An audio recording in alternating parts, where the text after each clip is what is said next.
토론을 시작하도록 하겠습니다. 먼저 패널 토론에 참석하시는 참석자분들 소개를 해드리겠습니다. 앞서 발표자 세 분은 소개를 드렸기 때문에 생략을 하겠고요. 좌장으로 오늘 수고해 주실 분은 과학기술정책연구원 산업혁신연구본부 본부장이신 김석관 본부장입니다. 네, 그리고 첫 번째 패널 토론자는 너무나도 유명한 분이시죠. 고벤처포럼 회장님이시면서 한국엔젤투자협회 회장을 맡고 계시는 고영아 회장님. 네, 그리고 두 번째 패널 토론자분께서는 중소벤처기업부의 벤처정책과장을 2016년도부터 재임하고 계시는 김영태 과장입니다.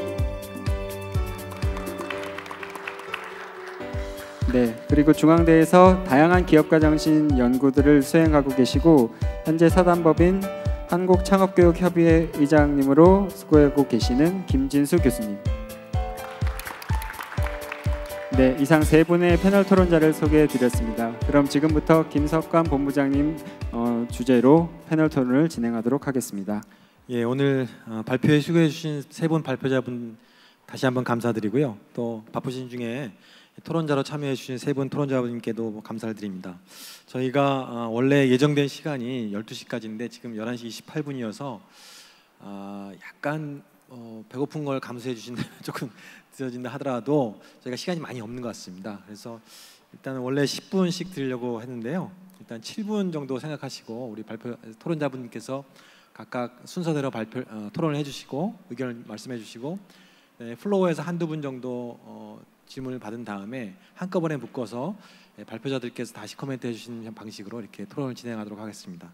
그러면 여기 앉으신 순서대로 우리 고영아 회장님부터 한번 말씀을 해주시길 부탁드리겠습니다.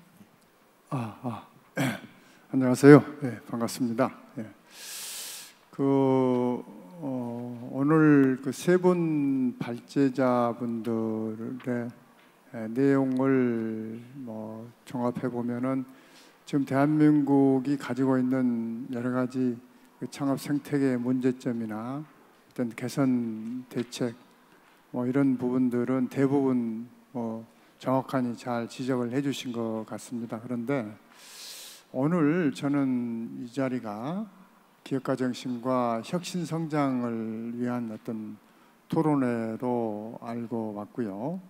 근데 지금 이 정부가 혁신 성장을 지금 이야기를 하고 있는데 과연 이 혁신 성장이 도대체 뭔지 이걸 제대로 아는 분들이 얼마나 계시는지 제가 잘 모르겠어요. 그러니까 지난 정부에서 창조 경제를 화두로 내걸고 많은 노력을 기울였었는데 그 창조 경제와 지금 이 정부에서 이야기하는 혁신 성장과의 차이점이 뭔지, 그 다음에 지난 정부에서 창조 경제는 과연 성공을 한 것인지 실패를 한 것인지, 만약에 성공하지 못했다 그러면은 그 원인이 뭔지, 이런 부분에 대해서 좀 토론이 좀 이루어져서 지난 정부의 창조 경제가 뭐가 문제가 있었기 때문에 이번 정부에서는 창조 경제가 아닌 혁신 성장이라는 이야기를 들고 나왔는지, 또 이 혁신 성장이 과연 왜 지금 이 시점에서 필요한 것인지, 그럼 이 혁신 성장이 필요하다면 어떻게 나갈 것인지, 그리고 구체적으로 혁신 성장의 목표가 뭔지, 이런 부분들에 대해서 좀 근본적인 토론이 좀 있어야 하지 않을까. 제가 왜 이런 문제점을 말씀을 드리느냐 하면은 지난 정부 창조 경제나 이번 정부 혁신 성장이나 제가 볼 때는 큰 차이가 없는 것 같아요. 방향은 맞는 것 같습니다. 지금까지 우리 사회가 소위 모방 경제, 소위 패스트 팔로워, 앞서가는 선진국을 따라잡는 그 시스템으로 한 60년 동안 대한민국 경제가 성장을 해왔는데 이게 2010년대 들어서부터 더 이상 성장을 안 하게 된 거거든요. 그 이유를 봤더니 우리보다 더 빠른 패스트 팔로워들이 나타나기 시작한 겁니다. 우리는 그동안 패스트 팔로워 정책을 잘 써서 빠른 추격자 정책을 잘 써가지고 성공적으로 대한민국 경제가 60년 동안 고도 성장을 해왔는데, 그런데 2010년도부터 더 이상 성장이 안 되는 이유를 봤더니 우리보다 더 빠른 추격자 중국이나 이제는 뭐 인도, 베트남 뭐 이런 빠른 추격자들이 계속 등장을 하고 있기 때문에 더 이상 이 소위 빠른 추격자 전략 가지고는 한국 경제가 성장할 수 없다. 그런 어떤 위기의식에서 저는 지난 정부에서 창조적 경제가 나온 거고, 이제는 우리가 퍼스트 무브로 가야 한다. 이 정부에서도 마찬가지로 퍼스트 무브로 가야 한다라는 그런 이유 때문에 혁신 성장을 저는 이야기하고 있다고 제 나름대로 이해를 하고 있는데, 문제는 지난 정부의 창조적 경제나 이 정부의 혁신 성장이나 그냥 대통령이나 뭐 높은 분들이 그냥 이야기하실 뿐이지, 실제로 이 혁신 성장에 대해서 우리 사회 지도층이 제대로 인식을 하고 이 혁신 성장으로 가자고 그러는 것인지, 이 부분에 대해서 저는 잘 모르겠어요. 왜 그러냐면은 이 혁신 성장이 제대로 되려면은 이 혁신 성장의 생태계를 저는 만들어야 한다고 생각을 합니다. 지금까지 우리의 틀은 모방 경제, 남의 거 베끼는 소위 패스트 팔로워에 적합한 그런 교육 시스템, 정치 사회 시스템을 저희는 가지고 있었다고 저는 생각을 합니다.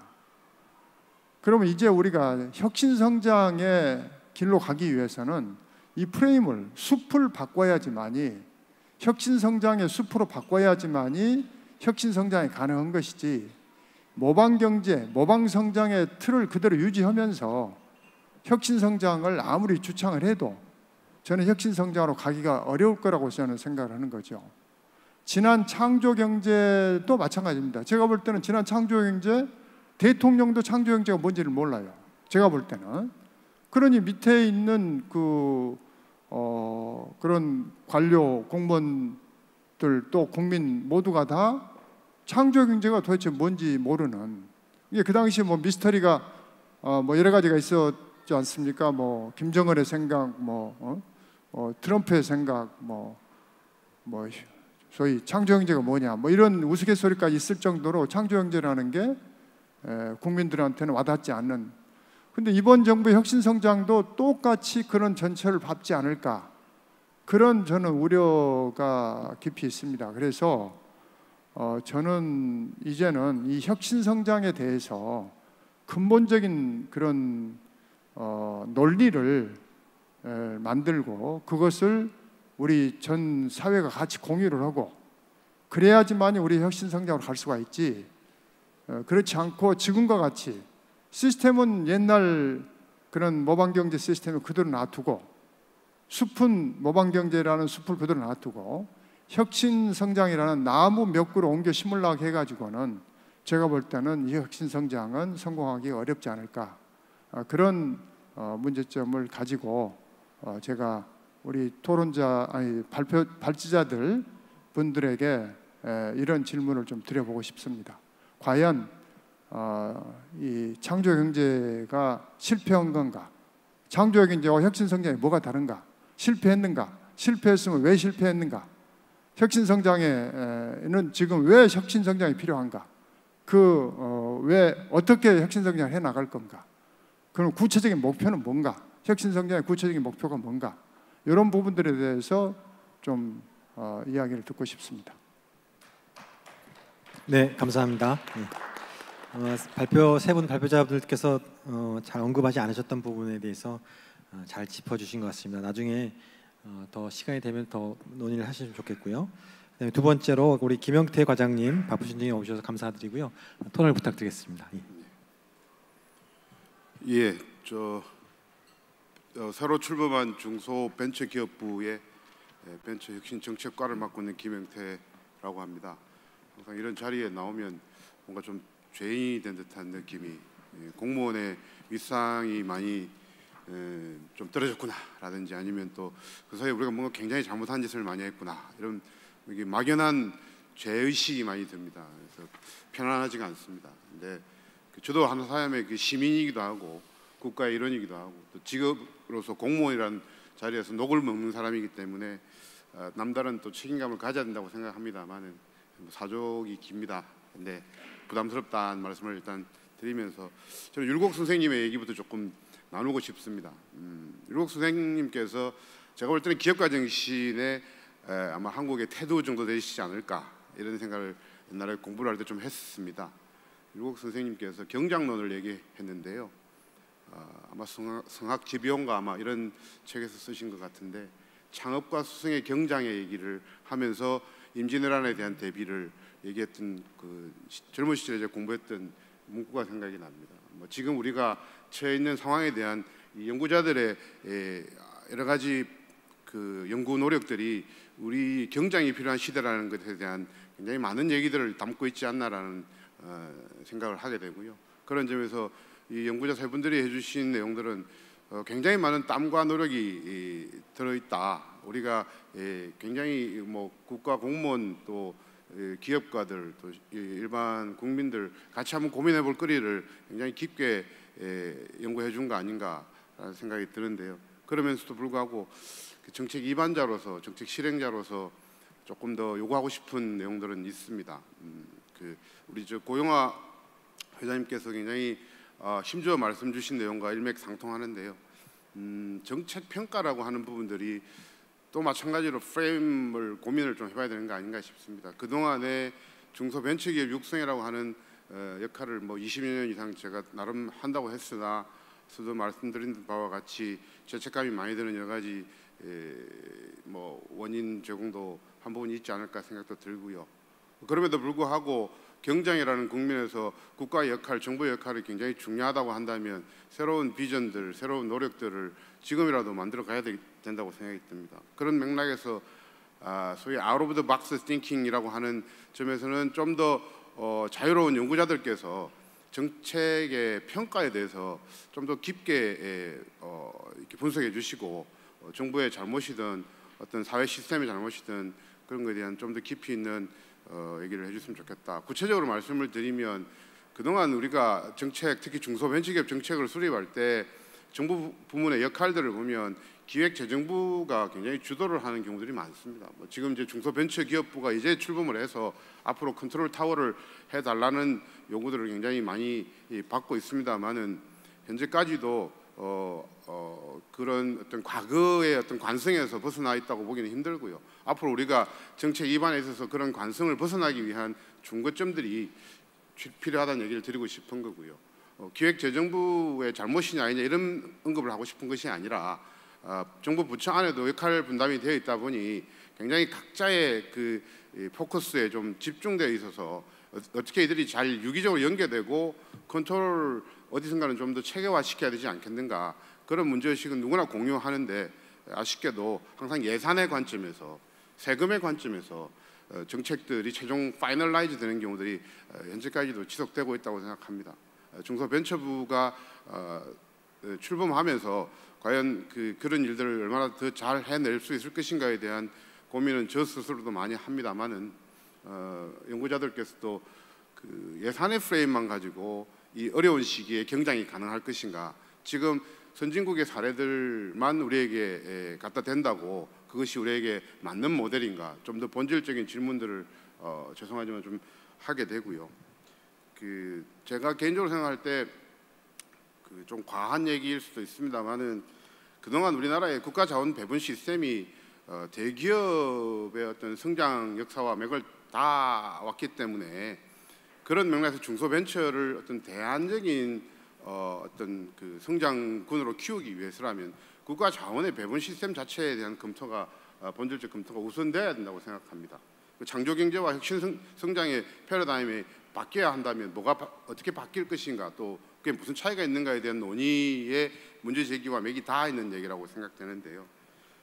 단기적으로는 국가 자원 배분 체계에 대한 심도 깊은 논의가 필요하고 장기적으로는 결국 기업가 정신의 함양을 통해서 혁신 경장의 어떤 중심 세력이 주축이 결국 인재일 수밖에 없다라고 하면 인재들이 국내에 있는 인재들도 벤처 창업의 전선으로 뛰어들 수 있고 그것이 우리나라의 이 벤처 창업 생태계가 하나의 그 글로벌 그 지구에서 하나의 섬 같은 존재가 아니라 글로벌 중국이든 미국이든 다른 그 벤처 생태계와 이렇게 끈이 다 있어서 과거 우리가 대기업이 그런 글로벌 성장 추세에 그 맥이 다 있어서 우리가 이만큼 성장했던 거와 마찬가지로 중소벤처기업도 국내의 관점에서만 이렇게 정책이 마련되고 국내의 관점에서만 이렇게 육성하려고 하는 것 가지고는 자체적으로 동력이 부족하지 않겠나. 그래서 글로벌과 생태계가 어떻게 연결될 것인지에 대한 국가적 고민들이 그런 맥락에서의 정책의 개발, 그런 맥락에서의 혁신 성장에 대한 어떤 그 디스커션 논의가 굉장히 필요하다고 생각하고요. 그런 맥락에서 지금 이번에 행사들 기업가 정신의 어떤 타픽은 굉장히 본질적인 이슈라고 생각합니다. 제가 정책 입안자로서 좀 과한 얘기까지 하는지는 모르겠으나 교육 체계의 개편이라고 하는 것들이 실질적으로 인재의 기업가 정신 함양으로 연결될 수 있도록 그리고 각 그 부문의 경제 주체들 간에 굉장히 많은 컨센서스들이 모여져야 그런 모멘텀이 조금이라도 마련되지 않을까 감히 그런 말씀을 드리고요. 연구진들이 굉장히 많은 연구를 한 거에 대해서 감사드린다는 말씀을 드리면서 지역별로 이미 갖춰져 이미 그동안의 성장을 위해서 우리가 만들어져 왔던 어떤 그 가버넌스, 행정 체계 뭐 이런 것들이 둔 상태에서 새로운 성장 동력을 얘기하는 것이 과연 얼마나 가능할 것인지 그런 부분들에 대해서 좀 그 얘기가 좀 더 필요하다는 얘기를 드리고 싶고요. 뭐 조금 함축적인 얘기라서 제가 제 범위를 벗어나는 얘기까지 드리기엔 좀 과한 것 같아서 그런 맥락을 좀 더 뭐 기회가 되면 나누고 싶고요. 지속 가능한 성장이라는 부분들이 굉장히 혁신에 있어서 본질이지 아니겠냐 이런 생각을 감히 조금 나누고 싶습니다. 이상입니다. 네, 감사합니다. 네, 그럼 이어서 우리 중앙대학교의 김진수 교수님께서 또 토론을 해주시겠습니다. 네, 네 반갑습니다. 앞에서 두 토론자분께서 굉장히 그 창업 생태계에 대한 그 큰 비전 또 목표, 특히 고병화 회장님께서는 굉장히 이제 혁신 성장 새 문재인 정부 들어서 새롭게 대두가 되고 있는 이 새로운 키워드인데요. 어떻게 우리가 이것을 고민하고 좀 더 구체적으로 추진할 것이다. 굉장히 큰 화두를 던지신 것 같아요. 이런 이제 큰 화두는 같이 한번 논의를 할 필요가 있다는 생각이 들고요. 저는 이제 앞에 두 분께서는 좀 더 거시적인 차원에서 말씀을 해주셔서 저는 오히려 세 분의 발표에 대해서 좀 더 저희가 어떻게 이것을 좀 향상시키고 발전시킬 수 있을까, 어떤 게 우리가 좀 고민을 해봐야 되나 하는 관점에서 좀 말씀을 드리도록 하겠습니다. 사실 저희가 이제 창업 생태계가 우리 중소벤처기업부의 과장님 김 과장님 오셨지만은 많은 노력을 했습니다. 많은 노력을 해서 사실 창업 생태계가 상당히 많이 발전됐고요. 그 결과 창업 기업 수라든지 또는 이제 유니콘 기업들의 출현이라든지 뭐 이런 굉장히 긍정적인 이제 성과 또 일자리 창출 성과도 상당히 많았고요. 투자 생태계도 상당히 좀 개선된 걸로 지금 저희가 파악을 하고 있습니다.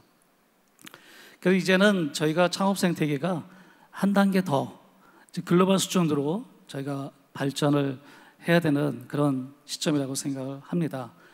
사실 이제 글로벌 수준으로 발전하기 위해서는 성장 단계별 어떤 창업 생태계, 스타트업에서부터 스타트업 이후에는 사실은 시제품을 개발하고 상용화 제품을 만드는, 즉 회사의 어떤 기반을 구축하는 빌드업 단계가 이제 있어야 되고요.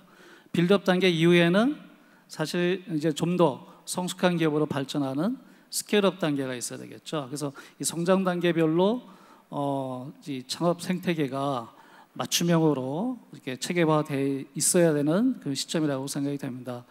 그런 차원에서 보면은 이제 좀 우리가 부족한 부분들이 사실 이제 스케일업에 대한 인식이 그 동안에 많이 없었고 굉장히 스타트업에 이제 포커싱 됐었기 때문에 그래서 이 스케일업에 대한 인식을 저희가 좀 더 전환을 하고 인식을 갖고 또 이 뭔가 이 좀 육성할 수 있는 이런 지원 체계가 굉장히 필요한 시점입니다.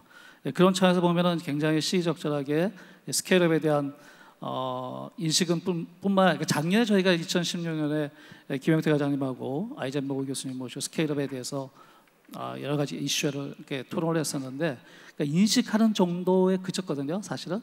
근데 그럼 우리가 어떻게 이것을 구체적으로 진행할 것이냐 하는 방법론에 대해서는 저희가 상당히 정보가 좀 부족한 그런 상태였죠. 그 가운데서 오늘 이제 좋은 가이드라인과 또 심층적인 이런 방법론을 제시해 주셔서 굉장히 도움이 많이 된다고 생각이 되고요. 또 하나의 문제가 저도 이제 지역 간 지역 창업 생태계를 이제 연구를 하고 있지만 지역 간 격차 굉장히 심합니다. 심하기 때문에 그런 차원에서 보면은 사실 오늘의 또 지역 생태계의 어떤 지표 분석을 통한 발전 방안도 굉장히 의미가 있다고 생각하고요. 제가 이제 창업교육협의회 회장을 맡고 있는데 최근에 고민이 뭐냐면 4차 산업혁명이 도래가 됐어요. 자, 그렇다고 그러면 4차 산업혁명 대비한 기업가 정신과 창업교육은 어떻게 시킬 것이냐 하는 고민을 사실 하고 있고 아직도 이렇게 해답을 찾지는 못했습니다. 그런 가운데 우리 김선우 박사님께서 또 좋은 발표를 해줘서 굉장히 저희가 많은 그 힌트를 또는 가이드라인을 얻었다고 생각이 되고요. 시간 관계에서 제가 이제 간단하게만 코멘트하면은 스케일업 부분에서는 구체적인 어떤 추진 체계가 좀 더 제시가 됐으면 좋겠다는 생각이 듭니다. 그러니까 우리가 어떤 정책을 이해를 하고 추진하기 위해서는 이 가버넌스 체계가 굉장히 중요합니다. 그 다음에 스케일업을 하기 위해서는 중앙정부 역할과 또 지자체의 역할이 굉장히 중요하고요. 또 지역에 있는 다양한 기관들, 즉 교육기관이라든지 공공기관이라든지 또 민간기업들과의 어떤 역할과 그것을 어떻게 체계화시켜서 효과적으로 추진할 것이냐 하는 이 부분이 굉장히 또 중요하다고 생각이 됩니다. 그래서 가버넌스 체계가 상당히 좀 필요한 그래서 가버넌스 체계를 우리가 어떻게 가져갈 것이냐 하는 것도 이제는 고민을 해야 될 시점이 아니라 생각이 들고요. 또 하나 이제 스케일업에서 아까 제가 성장 단계별로 스타트업, 빌드업, 스케일업 이렇게 말씀을 드렸는데 스케일업 굉장히 중요합니다. 하지만 스케일업 단계로 넘어가기 위해서는 사실은 빌드업 단계에 죽음의 계곡을 극복하고 빌드업 단계에서 시제품과 상용화 제품, 초기 판로 개척을 통한 매출 확보를 통해서 기업의 어떤 기반을 구축하는 빌드업 단계가 굉장히 필요하거든요.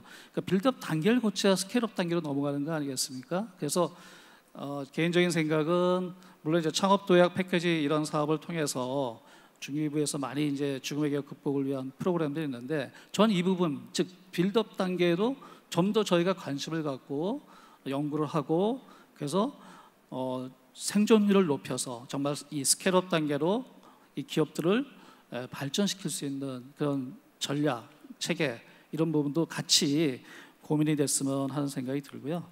그다음에 기업가 정신과 정부 4차 산업 기업가 정부에서는 하나만 더 추가한다면 정부의 역할 중에 저희가 좀 벤치마킹할 만한 대상이 일본의 사례가 있습니다. 일본 정부 같은 경우는 이제 커넥티드 인더스트리, 소사이어티 5.0 이런 차원에서 이제 4차 산업혁명을 주도를 하고 있는데요.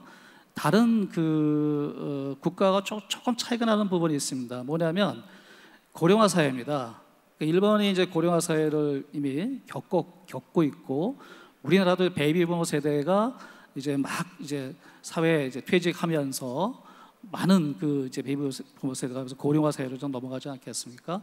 그래서 일본 정부의 그 4차 산업혁명에 대비한 특징 중에 하나는 어떤 우리 ICT 융합에 대한 어떤 산업의 육성, 제조업의 육성 플러스 사회 문제 해결에 4차 산업혁명 기술을 어떻게 접목시킬 것인가 하는 것을 같이 고민해서 지금 발전을 정책을 추진하고 있습니다. 그와 따라서 저희도 어떤 우리나라의 사회 문제 해결, 예를 들면 고령화사회라든지 또 다문화 문제라든지 등등의 그런 사회적 문제를 같이 고민하면서 4차 산업혁명에 관련된 이런 정책이 좀 추진이 좀 필요하지 않나 하는 생각이 들고요. 마지막으로 이제 이 지표 부분은 뭐 제가 이제 코멘트에 있지만 최근에 이제 뭐 여러 가지 다양한 그 인프라 측면에도 많은 개선들이 있었습니다. 그래서 개선들이 있었기 때문에 그 인프라에 관련된 뭐 창업교육센터라든지 엑셀러레이터라든지 등등의 그런 최근의 어떤 변화를 지표에 좀 반영하는 그런 노력이 있으면 훨씬 더 좋게 개선이 좀 훨씬 더 지표의 창업 생태계에 많은 도움이 될 거라고 생각이 되고요. 또 하나는 제가 이제 사실은 창조경제혁신센터가 개편이 되겠지만은 창조경제혁신센터에서도 지역별로 보니까 창업 생태계 이렇게 지표를 파악을 하고 있어요. 근데 사실은 이제 왜 그러냐면 글로벌 스탠다드한 우리나라에 있던 스탠다드한 지표가 없다 보니까 이제 그런 어떻게 보면 중복된 그런 지표 생태계의 파악을 분석을 하는 그 노력들을 하고 있는데 우리 스태프회에서 조금 더 이 지표를 정책 함의가 좀 많이 포함될 수 있는 방향으로 좀 더 개선이 된다면 그런 어떤 중복성을 배제하면서도 지역별 생태계가 좀 더 체계적으로 발전할 수 있는 좋은 가이드라인이 될 수 있지 않나 이렇게 생각됩니다. 네, 이상 제 코멘트를 마치겠습니다. 감사합니다. 네, 감사합니다. 원래는 이제 발표자분들의 의견을 다시 한번 들으는 시간이 필요한데요. 시간 관계상 그 전에 먼저 혹시 플로어에서 질의나 코멘트 사항이 있으시면 한두 분 정도 듣고 다시 발표자분들께 얘기를 들었으면 좋겠습니다. 예, 손을 들어 펴주시겠어요? 예, 혹시 마이크 있으신가요? 플로어에? 예. 그 자기 소개와 함께 코멘트를 주시면 좋겠습니다. 예. 네, 오늘 그 뜻깊은 토론 잘 들었고요. 저는 현재 그 한국창업멘토협회 그 회장직을 맡고 있는 유해필입니다. 그동안에 기업에서 저 근무도 했었고 창업대학원에서 12년 경력도 있었고 현재는 부영그룹의 그 사장으로도 있습니다. 그런데 오늘 그 세 분의 발표가 저희가 평상시에 고민하던 내용을 이렇게 좀 짚어주셨습니다.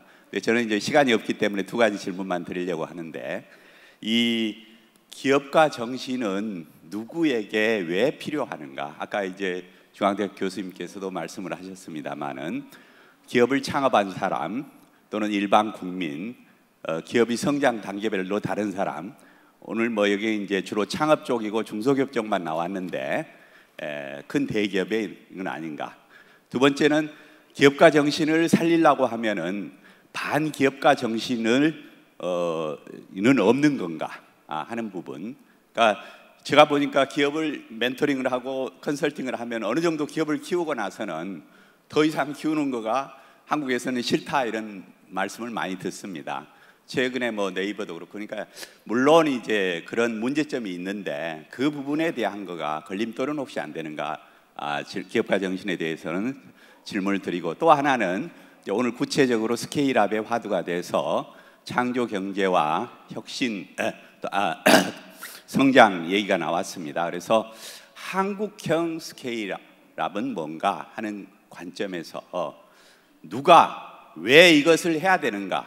결국은 시장 원리나 모티베이션이 없는 상태에서 토론이나 정책은 물 흐르듯이 갈 수 없다고 생각합니다. 그래서 물은 높은 데서 낮은 데로 흐르고 돈은 수익률을 찾아가듯이 이 스케일업 정책이 성공을 하려고 그러면 누가 왜 이것을 해야 되는가 하는 부분에 대한 화두와 로드맵이 있어야 된다고 생각합니다.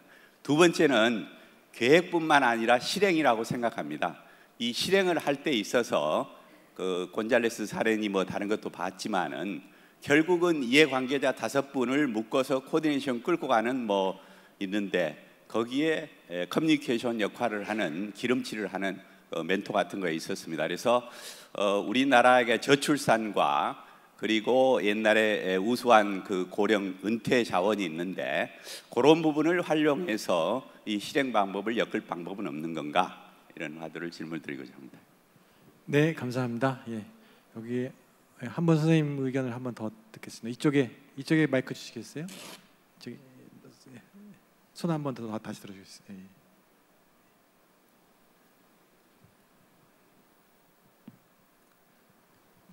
예, 저는 키즈드 명예연구위원 김윤호입니다. 지금까지 우리나라 대기업이 세계적으로 이렇게 두각을 나타내고 하는데 많은 그 종업원은 물론이고 관련되는 그 중소기업들이 희생이 따랐습니다. 그러나 그 중소기업은 성장을 못하고 결국은 이제 정부에서 키우기 위해서 중소벤처기업 부를 중소기업청을 스케일업을 해서 부를 만들었는데 지금 이 스태피 역사로 따지면 50년이 넘었습니다.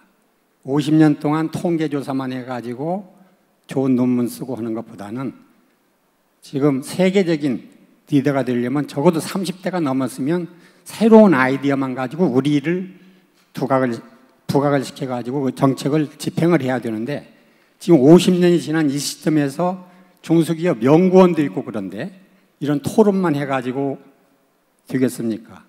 그래서 저는 전 국민이 정부 예산 400조 중에 1%만 이 생산성을 높이고 국가 예산을 절감하고 세계적인 경쟁력을 키우는 데 대해서 이 지불을 할 수 있다면 창조 경제는 대성공을 할 걸로 봅니다. 세계 어느 나라도 이런 걸 안 할 텐데 과학기술정책연구원에서 오늘 이 포럼을 통해서 그거를 400조 원 중에 단 1%입니다. 1%를 투자해가지고 10배, 100배, 1000배의 수익을 올릴 수 있는 아이디어를 이 전 공무원 또 국가 관련 정부 이 관련 기관들 전 국민이 합심을 해가지고 그 아이디어를 스케일업을 함으로써 이 세계 시장에 진출하게 되면 이 창조 경제는 성공하고 그게 바로 창조 경제라고 봅니다. 감사합니다. 네, 감사합니다. 예. 오늘 제시된 그 발표자분들 그리고 또 토론자와 플로어에서 얘기해 주신 내용들이 너무 다양해서 쉽게 정리가 되지는 않을 것 같은데요. 그러니까 기본적으로 4차 산업혁명이나 혁신성장 같은 아주 큰 것이 담론을 배경으로 해서 거기서 기업가 정신을 고민하되 좀 그러니까 마이크로하게 지역 이슈가 나왔고요. 그다음에 또 스케일업이라고 하는 새로운 이제 화두가 등장했는데 저는 개인적으로 굉장히 홍 박사님 그 발표 흥미롭게 잘 들었습니다. 이거 전 처음 듣는 얘기였는데 원래 이정동 교수님이 스케일업 중요하다고 해서 그 제조업에서 그것만 생각했는데 그게 아니고 스타트업 다음 단계로 굉장히 중요한 거라고 해서 상당히 우리 중소벤처기업부에서 의제로 삼으실 만한 어떤 이슈가 아닌가 이렇게 생각이 드는데요. 그런 이제 마이크로한 이슈까지 해서 그 이슈가 너무 많은데 그걸 아마 세 분 발표자께서 다 그 질문에 대답을 하시기는 어려울 수도 있는데 그 중에서 다시 한번 강조하거나 하시면 다시 얘기해 주실 부분이 있으신지 특히 뭐 스케일업과 관련돼서는 지금 우리 멘토협회 회장님 말씀하신 것처럼 누가 어떻게 해야 되는지 좀 구체적인 좀 의견을 듣고 싶어하신 것 같아요. 그런 것들에 대해서 한 분씩 한번 얘기를 해주시면 좋겠습니다. 예, 그럼 어떻게 홍 박사님부터 답변해 주실까요? 예,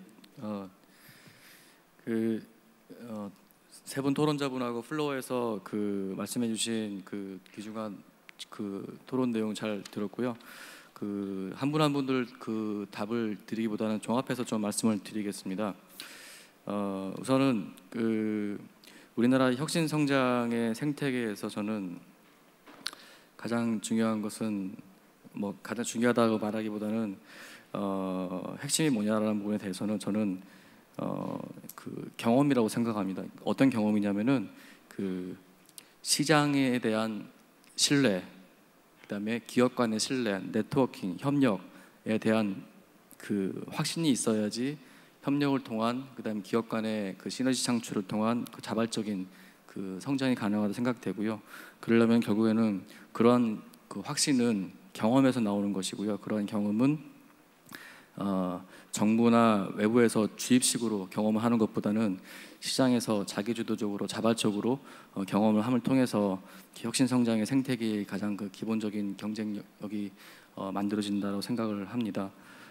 그 기반 위에서 우수한 기업끼리의 어떤 피어-투-피어 러닝이라든가 교류와 협력, 그다음에 이번 정부에서 강조하는 어떤 네트워킹 그 네트워크 비즈니스 같은 부분들이 가능하지 않을까 생각이 들고요.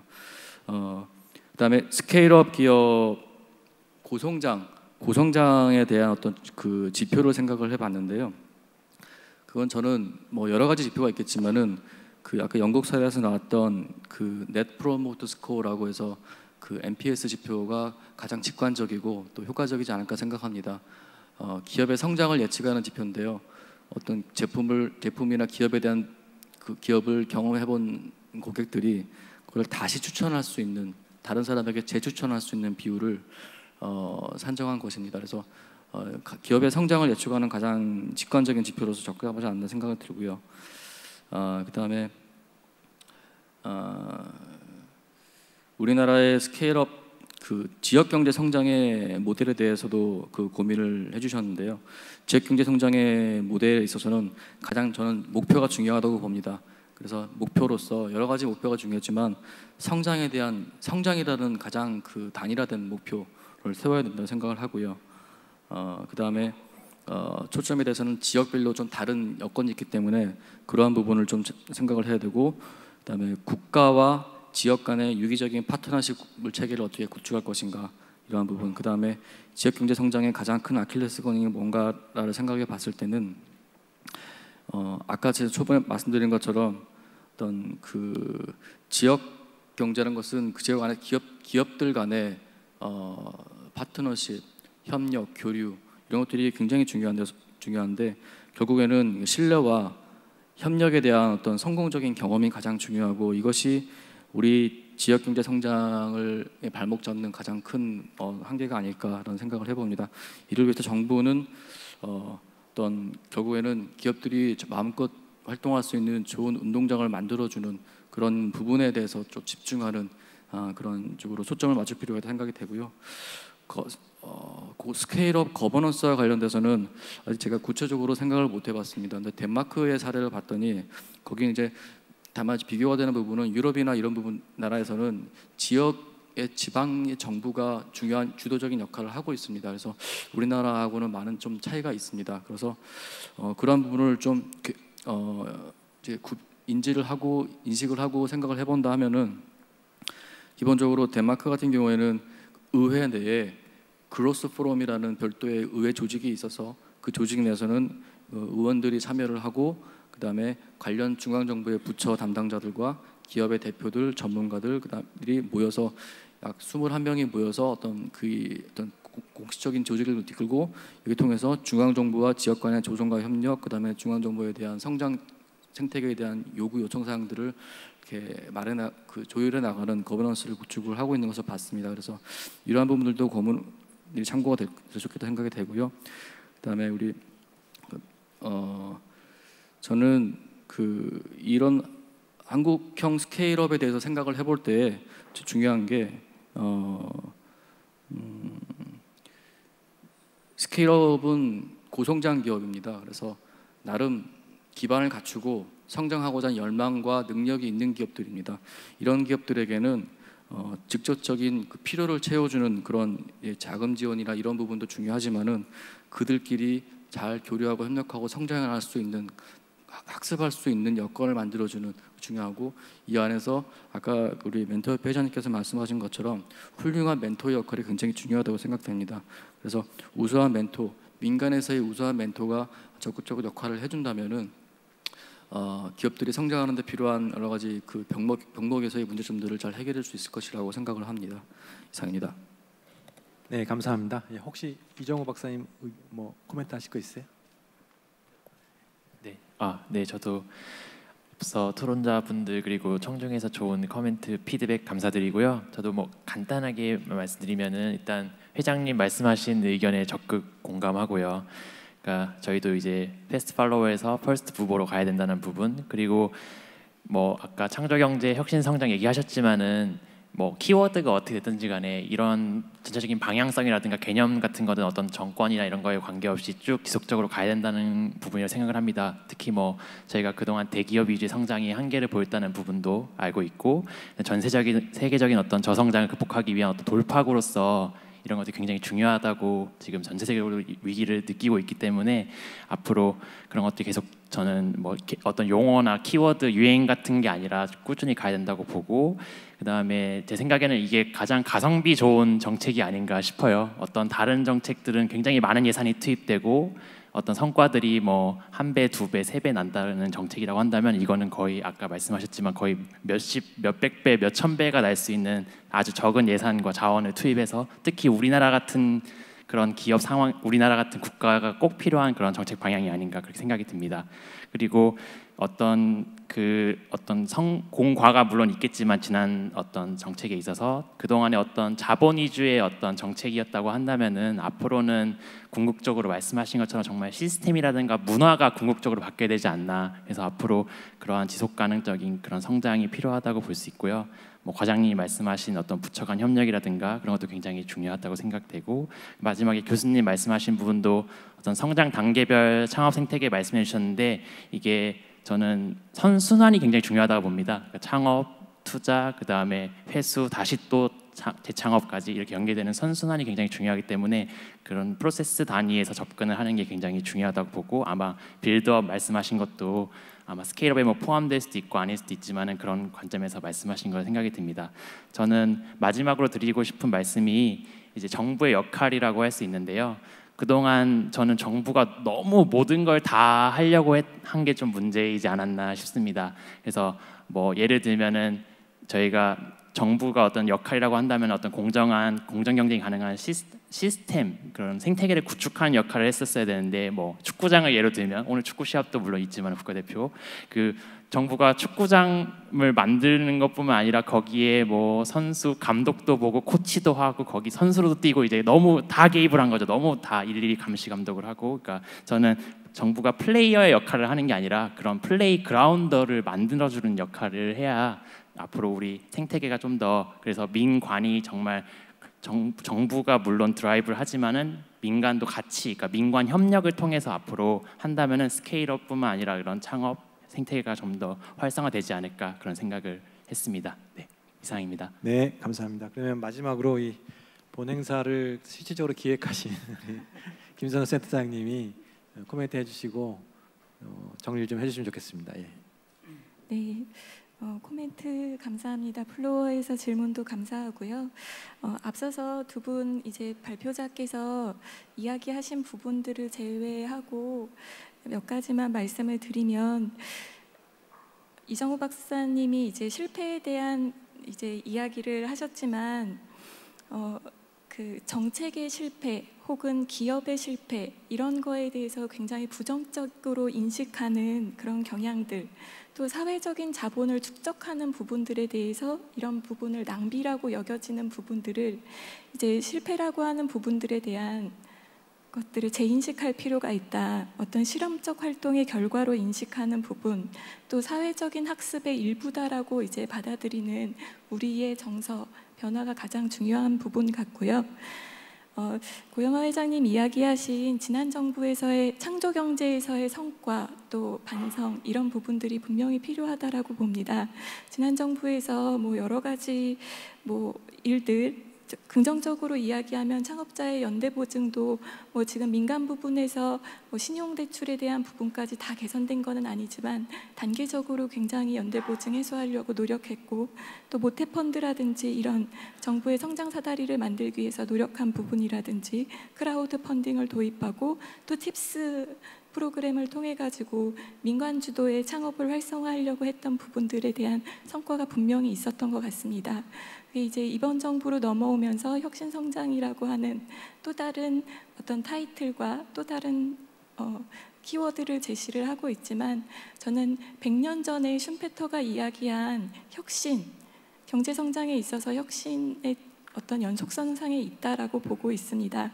이러한 부분들을 경제성장에 어떻게 추동 요인으로 반영할 것인가라고 하는 부분들을 아까 실패에 대한 인식이라든지 문화라든지 또 신뢰나 네트워킹, 홍재근 박사님 말씀하신 그런 부분들이 같이 있어져야 된다고 생각하고, 김영태 과장님 말씀하신 정책 평가 부분이 저희도 참 이제 정책을 연구하면서 어떤 창업 정책, 기업가 정신에 관한 정책을 이야기하면서 늘 예산과 관련한 부분들만 이야기를 했었던 것 같습니다. 그런 부분뿐만 아니라 예산 정책을 하는 것들이 아니라 우리가 실제적인 창업 정책을 논의해야 되고, 그것이 어떤 세계적인 벤치마킹, 세계적인 국가들, 실리콘밸리를 벤치마킹 해오고 그런 것들이 아니라 세계적인 보편성 속에서 한국적인 특수성을 반영할 수 있는 정책으로 가야 된다라고 생각을 합니다.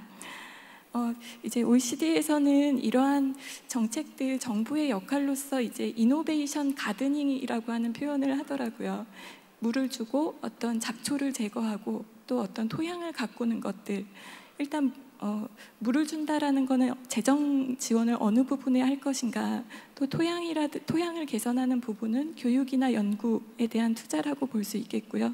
또 해충이나 잡초를 제거하는 부분들을 규제 해소라고 보고 있습니다. 그런 균형적인 정책을 만들어 가도록 저희 정책연구에서도 힘쓰겠습니다.